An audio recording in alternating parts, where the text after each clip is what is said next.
إن الحمد لله نحمده ونستعينه ونستغفره ونعوذ بالله من شرور أنفسنا وسيئات أعمالنا من يهده الله فلا مضل له ومن يضلله فلا هادي له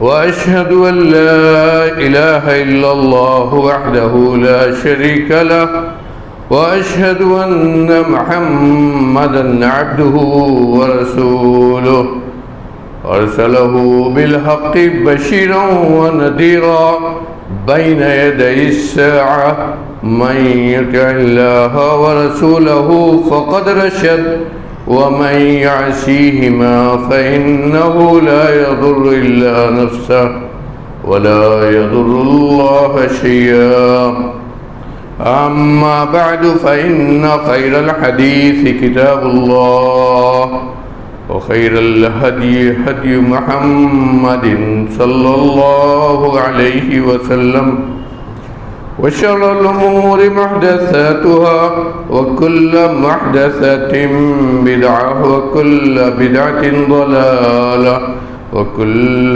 ضلالة في النار. فأعوذ بالله السميع العليم من الشيطان الرجيم.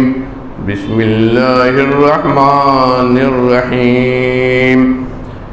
يا أيها الذين آمنوا كتب عليكم الصيام كما كتب على الذين من قبلكم لعلكم تتقون أياما معدودات فمن كان منكم مريضا أو على سفر فعدة من أيام أخر وعلى الذين يطيقونه فدية طعام مسكين ومن تطوع خيرا فهو خير له وأن تصوموا خير لكم إن كنتم تعلمون.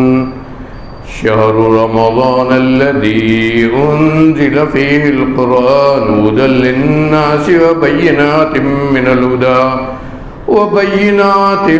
الهدى والفرقان ومن شهد منكم الشهر فليصم ومن كان مريضا أو على سفر فعدة من أيام أخر يريد الله بكم اليسر ولا يريد بكم العسر ولتكملوا العدة ولتكبروا الله على ما هداكم ولعلكم تشكرون.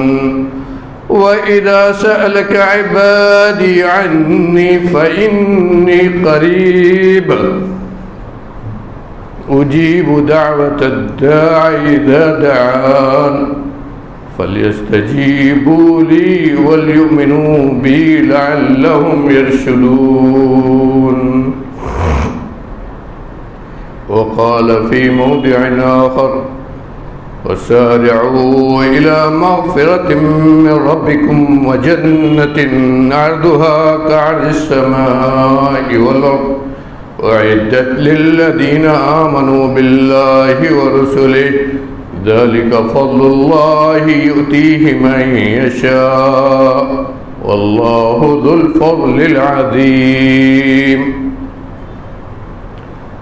معزز حاضرین، دینی بھائیوں، نوجوان احباب، ماں اور بہنوں، اللہ رب العالمین احکم الحاکمین رحم الراحمین کہ جس قدر بھی ہم شکر ادا کریں اس کے دربار میں جتنا بھی نذران تشکر اور اپنے گناہ کا اعتراف پیش کریں کم ہے. ان حالات میں موجودہ ان اموات کی کثرت کے حالات میں بھی اللہ رب العالمین نے ہماری زندگی میں برکت عطا کی، ہمیں موقع عطا کیا کہ یہ ماہ مبارک جس کو نبی کی زبان سے عظیم و مبارک کہا گیا مہینہ ہمیں عطا کیا، دوبارہ فرصت دی ہے کہ ہم پھر اپنی جھولیوں کو اس کی رحمت و مغفرت سے بھریں. یہ انوار و برکات کے ایام، رحمت و غفران کی یہ گھڑیاں، اللہ رب العالمین کے انعام و اکرام کی شب و روز، اللہ رب العالمین کی دنیا میں سب سے بڑی نعمت، جس نعمت کا ہم نے میرے بھائیوں اندازہ نہیں کیا۔ یہ نعمت اس لیے دی گئی کہ ہم امت محمدیہ کے افراد جنت میں سب سے زیادہ داخل ہوں۔ عمر جتنی بھی کم ہے اتنی ایسی راتیں دیں کہ ایک رات میں اپنے عمر کی، اپنے پورے عمر سے زیادہ عبادت کا ثواب حاصل کر لیں۔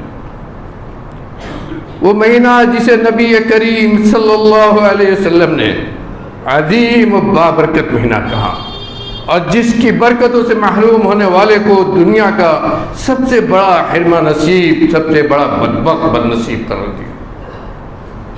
وہ راتیں، وہ دن اللہ رب العالمین نے ہمیں ان حالات میں بھی دوبارہ عطا کی۔ میرے بھائیوں، پچھلے مہینے، پچھلے سال کو یاد کرو۔ آدمی اپنی زندگی کے گزرے ہوئے ایام سے عبرت حاصل کرتا ہے، اور جس سے عبرت حاصل نہیں کرتا حقیقت میں اس کا ایمان ابھی صحیح نہیں۔ جب ہم نے انہی ایام کو، انہی بابرکت ایام کو اپنے گھروں میں بند ہو کر گزارا تھا، مسجدیں ہمارے اوپر بند تھی، ترس رہتے اللہ کے گھر میں آ کر اللہ کی عبادت کے لیے، لیکن اس امید میں کہ رب العالمین ضرور ہماری دعائیں قبول کرے گا، ہماری عبادتیں قبول کرے گا، ہمارے شب و روز کی محنتوں کو قبول کرے گا، ہم نے گھروں میں رہ کر وہ ایام گزارے تھے۔ لیکن اللہ رب العالمین کا انعام ہے کہ تمام حالات کے خراب ہونے کے باوجود اپنے گھر کا دروازہ ہمارے لیے بند نہیں کیا ہے، اس دروازے کو اس نے دوبارہ ہمارے لیے کھولا۔ یہ وہ جگہ ہے میرے بھائیوں جہاں ہم بیٹھے ہیں، جس کو نبی کریم صلی اللہ علیہ وسلم نے دنیا کا سب سے بہتر علاقہ، سب سے افضل علاقہ قرار دیا، دنیا کا سب سے بہتر اور سب سے خیر والا بقعہ، زمین کا سب سے خیر والا بقعہ قرار دیا۔ ایک یہودی نے نبی کریم صلی اللہ علیہ وسلم نے پوچھا تھا کہ بتائیے اس سرزمین پر سب سے بہتر جگہ کون ہے؟ آپ نے کہا کہ میں ابھی وحی کا انتظار کروں گا۔ جبریل امین آئے اور کہا کہ جواب دو، خیر بقاع الارض مساجدها، کہ اس سرزمین پر، اللہ کی پیدا کی ہوئی زمین پر سب سے بہتر جگہ، سب سے خیر کی جگہ، خیر کا لفظ عربی میں بہت زیادہ عام معنی رکھتا ہے، جو عربی جانتے ہیں وہ سمجھتے ہیں کہ اس میں کتنی زیادہ عمومیت ہے، ہر اعتبار سے خیر کہا، سب سے خیر کی جگہ اس دنیا میں اللہ کی مسجدیں، اللہ کی مسجدیں، اللہ کی مسجدیں کہا، اللہ کا گھر، اللہ کی عبادت جگہ، جسے نبی کریم صلی اللہ علیہ وسلم فرمایا کہ یہ مسجدیں اس لیے بنائی جاتی ہیں کہ یہاں تم اللہ کا ذکر کرو، قرآن کی تلاوت کرو، اللہ کی عبادتیں کرو، اللہ سے جوڑنے کی یہ جگہ ہے، اللہ کو یاد کرنے کی یہ جگہ ہے۔ اسی لیے یہ جگہ، مسجد کا یہ علاقہ دنیا کا سب سے بہترین جگہ، اور اسی علاقے سے اپنے آپ کو جوڑنے کا یہ مہینہ۔ گزشتہ خطبے میں امام زہری کا وہ قول میں نے ذکر کیا تھا، اور سلف صالحین کا عام طور پر طریقہ تھا کہ جب رمضان کا مہینہ آتا تو مسجد ہی کو اپنا گھر بنا لیتے، سب سے زیادہ وقت مسجد میں گزارتے تھے۔ کیوں؟ اس لیے کہ مسجد میں جب آدمی بیٹھتا ہے، چاہے اپنے گھر میں جیسے بھی وہ کوشش کرے، اس کے دل کی کیفیت وہ ہرگز نہیں ہوتی ہے جو مسجد میں بیٹھ کر ہوتی ہے۔ یہ ہر آدمی ہم میں سے محسوس کر سکتا ہے۔ مسجد میں بیٹھ کر اس کے دل کی جو کیفیت ہوتی ہے، اللہ کو جس طرح وہ یاد کر لیتا ہے، قرآن کی جس طرح وہ تلاوت کر لیتا ہے، وہ اپنے گھر میں جتنی بھی کوشش کرے وہ کیفیت ہرگز نہیں پیدا ہوتی ہے۔ کیوں؟ اس لیے کہ اللہ رب العالمین نے یہ چیز فطری طور پر ہمارے دلوں میں بنائی ہے۔ ہمارے دلوں میں جو اللہ کی محبت ہے، ہمارے دلوں میں جو اپنے دین کی محبت ہے، ہمارے دلوں میں جو دین کا، ایمان کا، عقیدے کا جو تعلق ہے، یہی تعلق ہے جو اس مسجد سے پیدا کرتا ہے۔ اور اسی لیے نبی کریم صلی اللہ علیہ وسلم کیا فرمایا ہے، اذا رأيتم الرجل يتعاهد بالمسجد فاشهدوا له بالایمان، اگر کسی آدمی کو دیکھو کہ وہ مسجد سے اپنا تعلق بنائے ہوئے اسی سے جڑا ہوا ہے، برابر اسی کی فکروں سے لگی رہتی ہے، تو اس کے ایمان کی گواہی دو، ایمان کی گواہی دو، سچا ایمان ہے اس کا۔ اور فرمایا کہ 7 آدمیوں میں سے ایک آدمی وہ بھی ہوگا جس کو اللہ رب العالمین قیامت کے دن اپنا سایہ نصیب کرے گا۔ 7 آدمیوں میں سے ایک آدمی وہ بھی ہوگا جس قیامت کے دن میدان محشر میں اللہ کا سایہ نصیب ہوگا۔ کون؟ رجل قلبه معلق بالمسجد، رجل قلبه معلق بالمسجد، کبھی اس کا دل مسجد سے ٹوٹتا ہی نہیں ہے، تعلق اس کا مسجد سے ٹوٹتا ہی نہیں ہے، مسجد کی ہی اس کو فکر لگی رہتی ہے۔ ایک وقت آیا، نماز پڑھا، اس کے بعد نکلا تو یہی فکر ہے کب پھر مسجد میں ہم جائیں گے۔ یہ مسجد کیا ہے میرے بھائیوں؟ گھر سے ہم نکلتے ہیں مسجد کے لیے، اگر صرف مسجد کی نیت کر کے نکلتے ہیں، نبی کریم صلی اللہ علیہ وسلم کہ لا یخرج الا لمسجد، اس لیے نکلتا ہے تاکہ مسجد میں جا کر اللہ کی عبادت کرے گا۔ تو کہا اس کا پورا عمل عبادت ہوتا ہے، گھر سے نکلا عبادت، مسجد میں آیا نماز کے لیے، جتنی دیر ابھی نماز نہیں شروع ہوئی ہے، ینتظر للصلاۃ، نماز کا انتظار کر رہا ہے کہ ابھی نماز ہوگی تب پڑھیں گے۔ نماز میں ہوتا ہے، عبادت میں ہوتا ہے، اور نماز پڑھنے کے بعد اپنی جگہ پر بیٹھ کر جب تک اللہ کی عبادت کرتا رہے، اللہ کے یاد کرتا رہے، اوراد و وظائف پر لگا رہے، تسبیح و تحلیل کرتا رہے، تو برابر وہ اپنی نماز ہی میں لکھا جاتا ہے۔ اور یہی نہیں، ان الملائکہ تصلی علیہ، فرشتے اس کے لیے دعائیں کرتے ہیں، کیا کہتے ہیں؟ اللہم اغفر لہ، اللہم ارحمہ۔ میرے بھائیوں، یہ وہ دعا ہے فرشتوں کی، محدثین نے لکھا ہے کہ فرشتے جب کسی بندے کے لیے دعا کرتے ہیں تو رد نہیں ہوتی ہے، فرشتے جب دعا کرتے ہیں کسی بندے کے لیے تو رد نہیں ہوتی ہے، اور فرشتے اس انسان کے لیے دعا کرتے ہیں جو مسجد میں نماز کے بعد بھی بیٹھ کر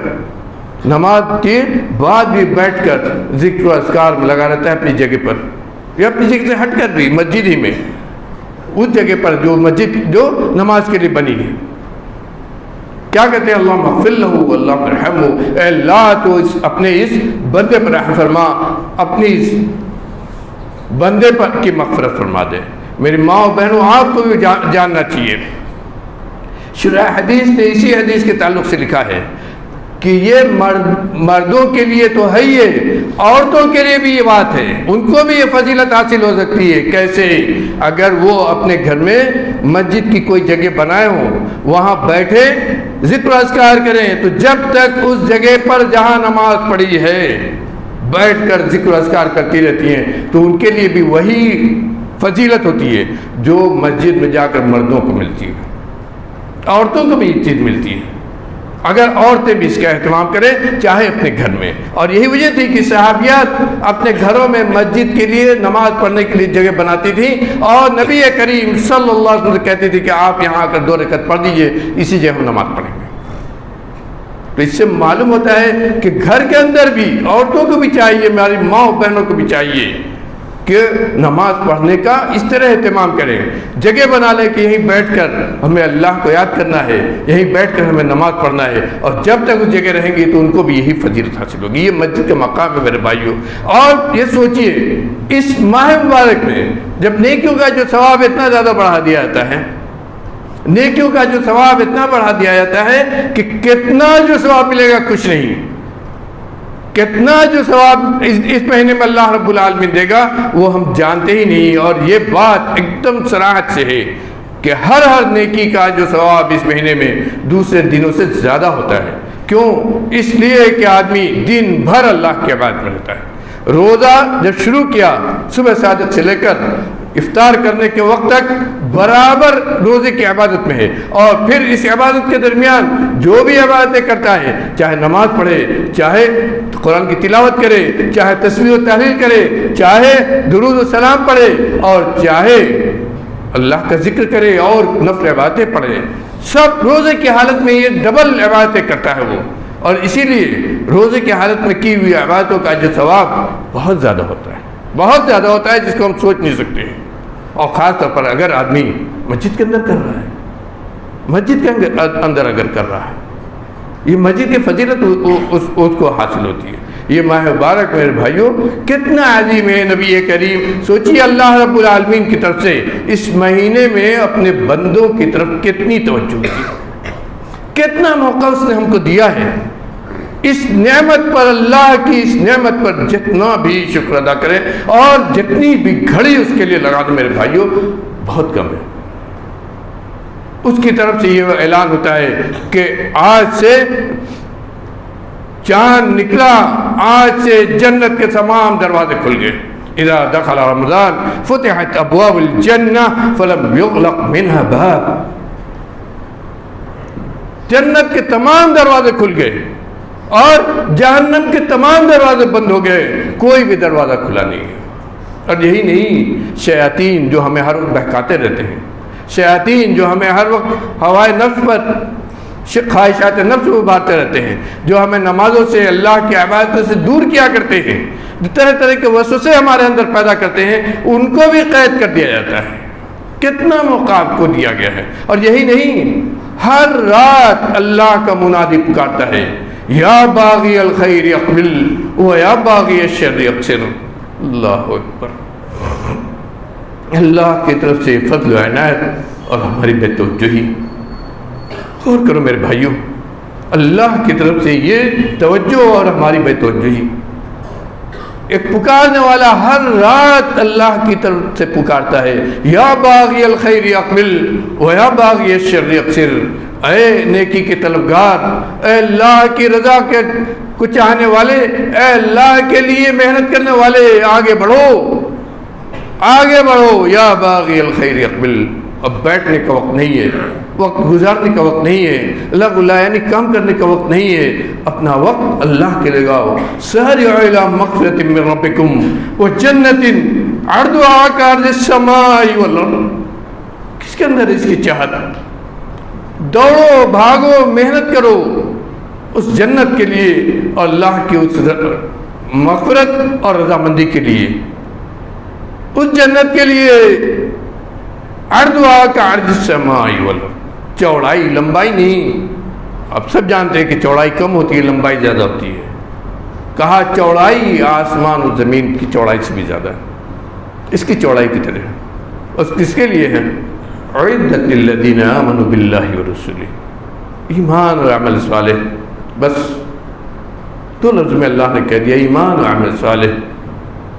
یہ جس کے پاس ہے اس کے لیے اللہ کا سارا فضل ہے، رضوان ہے، مغفرت ہے، جنت ہے۔ اور یہ اس کے لیے ہے جس کو اللہ نے منتخب کیا، ذالک فضل اللہ، یہ اللہ کا فضل ہے۔ اللہ جس کو اپنا فضل کہے میرے بھائیوں، اس سے زیادہ کس چیز کی چاہت ہمارے اندر ہوگی؟ اللہ جس کو اپنا فضل کہے اس سے زیادہ چاہت کس چیز کی ہوگی؟ موت آپ کے پاؤں سے زیادہ قریب، کب کس کی سانس بند ہو جائے میرے بھائیوں نہیں معلوم۔ جو حالات ہم سامنے دیکھتے ہیں اور جس طرح اموات کی کثرت ہم دیکھتے ہیں، جس طرح لوگ بغیر بیماری کے اس دنیا سے جس طرح جا رہے ہیں میرے بھائیوں، اس سے زیادہ عبرت کی بات ہمارے لیے کیا ہوگی؟ اس سے زیادہ عبرت کی بات ہمارے لیے کیا ہوگی؟ اس عبرت سے کم اپنے لیے ہم نصیحت پکڑیں اور سوچیں کہ ان اوقات کو اللہ رب العالمین نے جو موقع ہمیں دیا ہے، ان کو کیسے ہم بھنائیں، کیسے ان کے ذریعے اپنے کو جنت کا مستحق بنائیں۔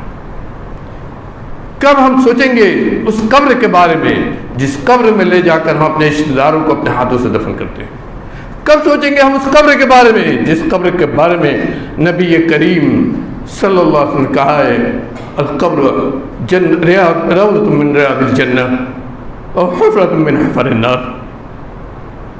یہ قبر جس میں لے جا کر تم نے اپنے رشتہ دار کو اپنے ہاتھ سے دفن کرایا، جو تمہارے لیے بھی ٹھکانہ ہے، تم کو بھی یہی لا کر اسی طرح تمہارے رشتہ دار دفن کر دیں گے۔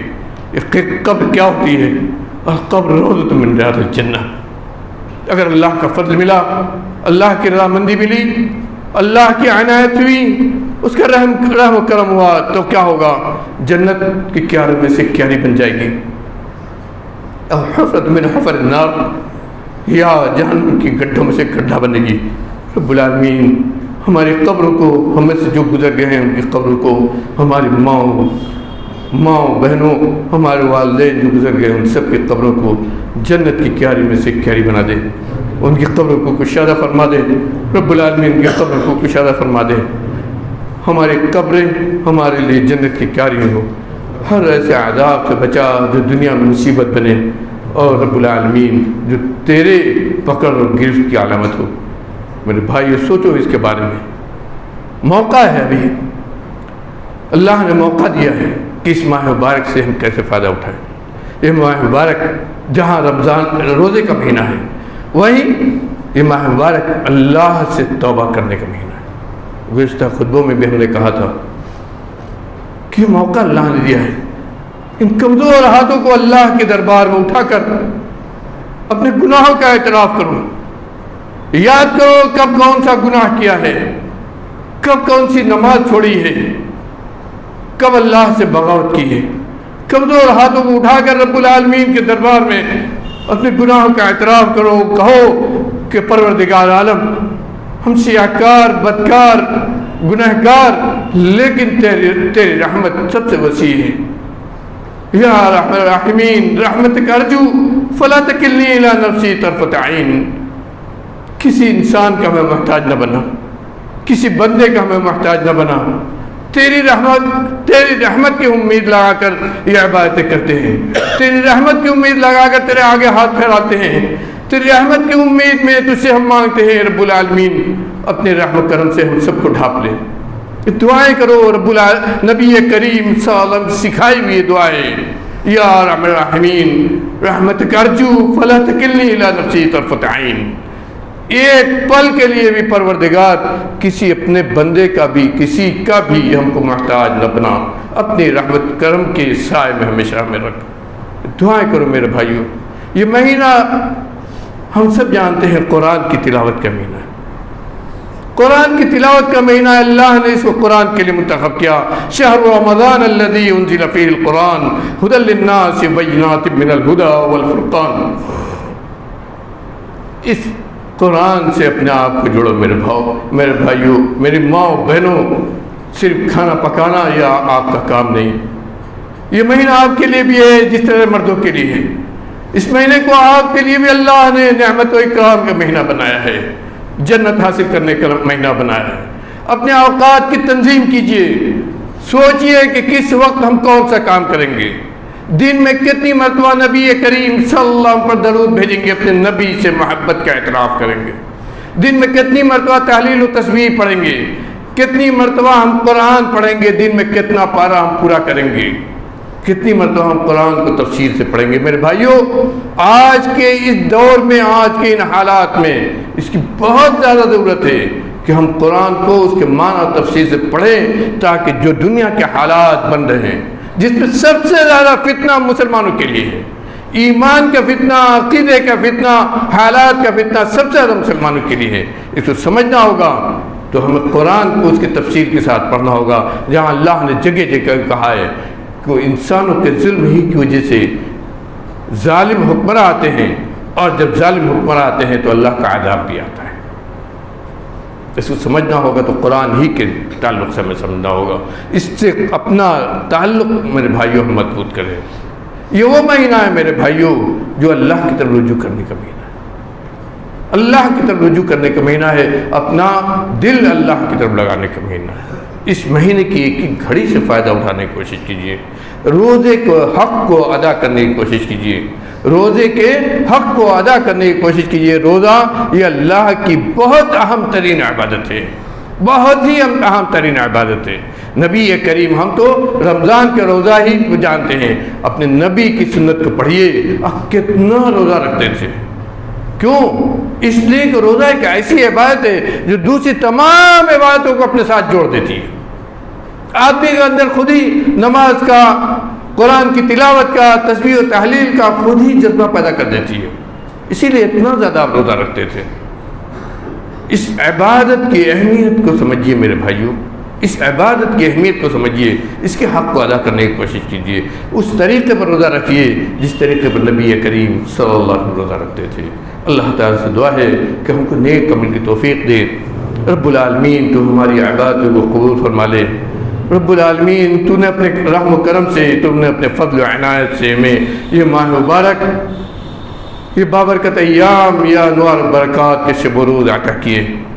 پروردگار عالم ان سے فائدہ اٹھانے کی توفیق عطا فرما دے۔ ان ایام کے ذریعے ہمارے جھولیوں کو اپنی رحمت و مغفرت سے بھر دے۔ رب العالمین ہم گنہگار ہیں، تیرے آگے ہاتھ پھیلاتے ہیں، ایک کمزور ہاتھ، دعا کرنا جن کو نہیں آتا ہے۔ رب العالمین تیری رحم و کرم کی امید رکھتے ہیں، تو اپنے رحمت سے، تو اپنے مغفرت سے ہمیں ڈھانپ لے، ہمارے گناہوں کو معاف کر دے، ہماری بخشش فرما دے۔ ہم میں سے جو اس دنیا سے چلے گئے ہیں ان کو معاف فرما دے۔ ہمارے ماں باپ، ہماری اولاد جو بھی دنیا سے جا چکے ہیں ان سب کی بخشش فرما دے، ان کی قبروں کو نور سے بھر دے، ان کی قبروں کو نور سے بھر دے، ان کی قبروں کو کشادہ فرما دے۔ رب العالمین تو ہم سب کو بخش دے، ہمارے چھوٹوں کی بخشش فرما دے، ہمارے بڑوں کی بخشش فرما دے، ہمارے بزرگوں کو معاف فرما دے، ہماری ماؤں بہنوں کو معاف فرما دے۔ رب العالمین تو ہمارا ہو جا، رب العالمین تو ہماری حفاظت فرما، تو اپنے حفظ و امان میں ہمیں رکھ۔ رب العالمین ہر قسم کے فتنے سے، ہر قسم کی بیماری سے، ہر قسم کی پریشانی سے، رب العالمین روزگار کی پریشانی سے اور ہر قسم کی پریشانی سے تو ہمیں محفوظ فرما دے، تو اپنے حفظ و امان میں ہمیں رکھ۔ رب العالمین تیری حفاظت ہمیں چاہیے۔ رب العالمین ہم تیری طرف رجوع کرتے ہیں۔